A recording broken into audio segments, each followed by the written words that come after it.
Turns out, as soon as I'm able ended up being well over a month. And that is actually the longest I've ever gone without making a video since I started this channel. My reason?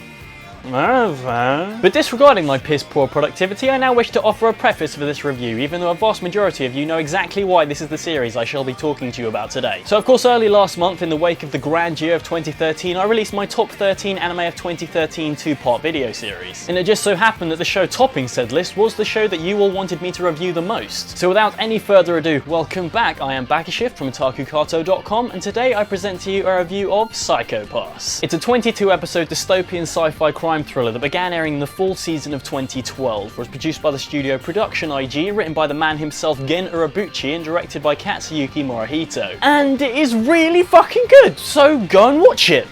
Bye!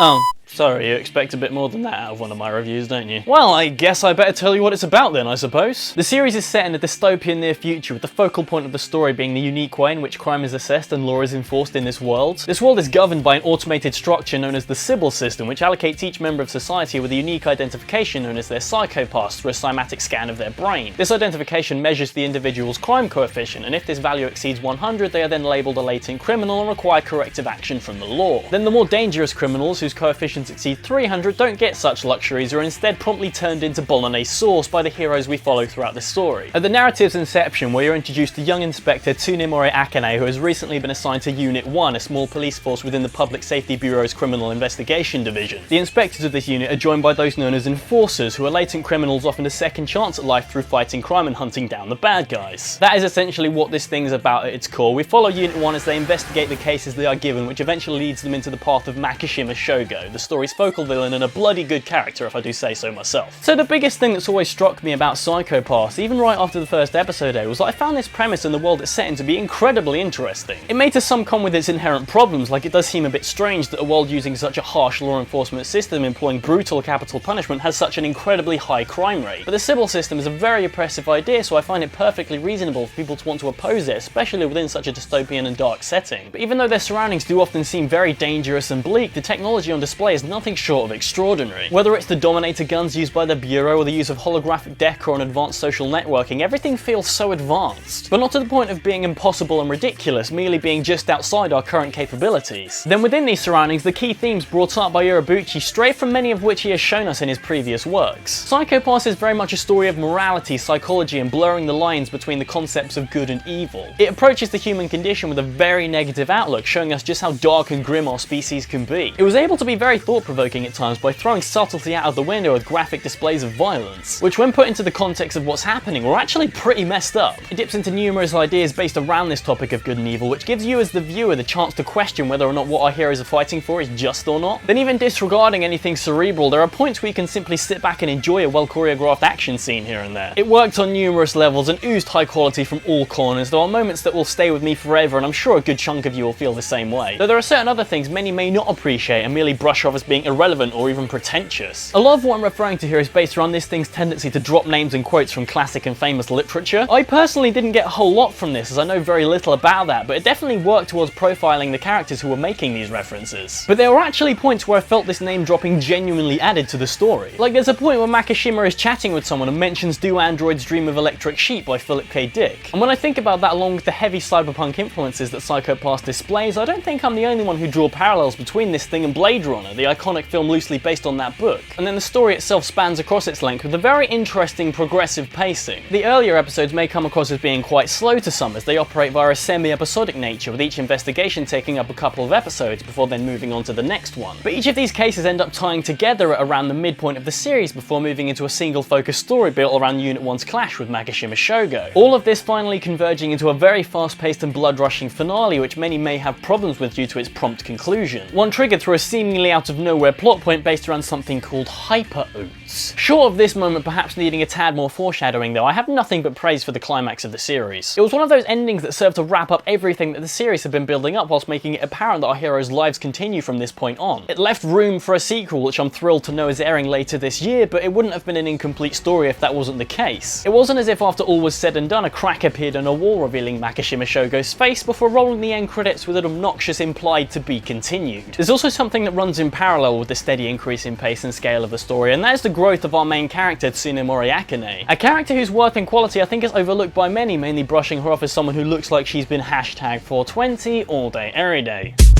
I was gonna go to the bureau until I got high. You see, she starts off the show very young and naive, having just left full-time education, and being incredibly intelligent, the Sybil system gives her the opportunity to basically go wherever she chooses. Her sense of justice is what leads her to become an inspector for the Bureau, but as you can expect, before she's desensitized to the dark side of humanity, her emotions get firmly in the way of her judgment. But as the series goes on and she experiences the bleakness of reality, she grows in a way that very few characters manage to in this medium. As a female protagonist, I found her to be wonderfully suited to such a role, and I can't say enough how much I adore her for not simply being a carbon copy of the Major from Ghost in the Shell. It would have made it so the similarities between this series and Standalone Complex were too much, to the point where they'd be far too alike. Perhaps the biggest influence on Akane's growth comes from a character in an equally important role to hers, Kogami Shinya. His role as an enforcer under Akane within Unit 1 leads these two to have a very important relationship, with his actions being one of the main catalysts behind her changes at various points. As a character on the surface, he's a strong, calculating, and often emotionless individual who shows no hesitation in doing whatever it takes to get the job done. But beyond this stern and to-the-point exterior, we learn of his past and various issues he has faced cause him to break out and become hard to control at various junctures. He too I deem to be a fantastic character, as he was for all intents and purposes exactly what was needed. He shows the qualities of an anti-hero at times and is a constant reminder of the show's emphasis on the concepts of right and wrong, and this is especially apparent when factoring in his relation to our villain Makishima Shogo. All the way down to their design, their ideals and their actions, these two are painted to be polar opposites of each other, but they actually show numerous similarities in their vast intelligence and calculating attitudes. In many ways it's all down to perspective and values at times as to whether or not either one of them is right, wrong or just in their actions. Makishima himself was pretty much the star of this series for me, as he is a villain who displays all of the qualities I adore from someone in his position. He may not be completely original because of this, but I latched onto his character the moment he was made plainly visible to the audience. He's cultured and incredibly intelligent, methodical and calm in everything he does. He seems to treat life as a game and genuinely does feel evil, which is something I rarely get a genuinely apparent sign of in your average antagonist. I have nothing but praise for the main characters of this series, and in many ways the same thing goes for all of the side characters. Everyone in the Bureau and the few that associate with Makishima showed a fantastic amount of variation and personality, which made most of them incredibly memorable. We got backstories where we needed it, but not too much to the point of getting in the way of what was most important in the now. There was a great deal of genuine charisma among them that just made them fit and worked to make themselves more than anything a completely necessary and welcome addition to the series. Then as we move on to talk about the visuals, the biggest thing I can say to sum up everything about this series' design is that it just has so much style. And this style is firmly rooted in the themes and ideas displayed, so it matches the material that goes along with it. The show uses a lot of black and white contrast, with the clearest example being the designs of Makishima and Kogami. But everything about the character designs in this series do wonders for me, as for the most part everyone feels genuinely human, not to the point of something like Monster, but enough to make it stand out. And the only noticeable issue is that it may well seem a bit inconsistent for Akane to have eyes about 24 times larger than those of the rest of the cast. But disregarding that, it's not just the characters that give this immense style to the series, as all the surroundings and technology give off such a perfect dystopian and futuristic feeling. A lot of care has gone into making this show look and feel as it does, and you really can tell. But something that certainly didn't have a lot of care put into it were a couple of episodes in the middle of the series which had major animation issues when they were first aired. But I can say I am very glad to notice they had fixed these issues with the Blu-ray release, as there were points in the original TV version that were righteously shite to look at. Excluding these hiccups though, as a whole I have nothing but good things to say about this thing's animation. Especially when you factor in how much CGI has been used on the Dominators and such, it really does look perfectly well integrated with the rest of the animation. There were moments where it really did scream out as looking bloody brilliant, and a lot of it is down to this CG being a perfect fit for the futuristic design of the show. So overall, for what was a show with a very realistic and dark palette, it genuinely managed to impress me, so I tip my hat to Production IG. That is, if I wore a hat. Now we get to move into the audio portion of this series, and as much as I would like to get straight to talking about how fantastic I felt this thing's insert music was, I first have to talk about the openings and endings. You're never welcome.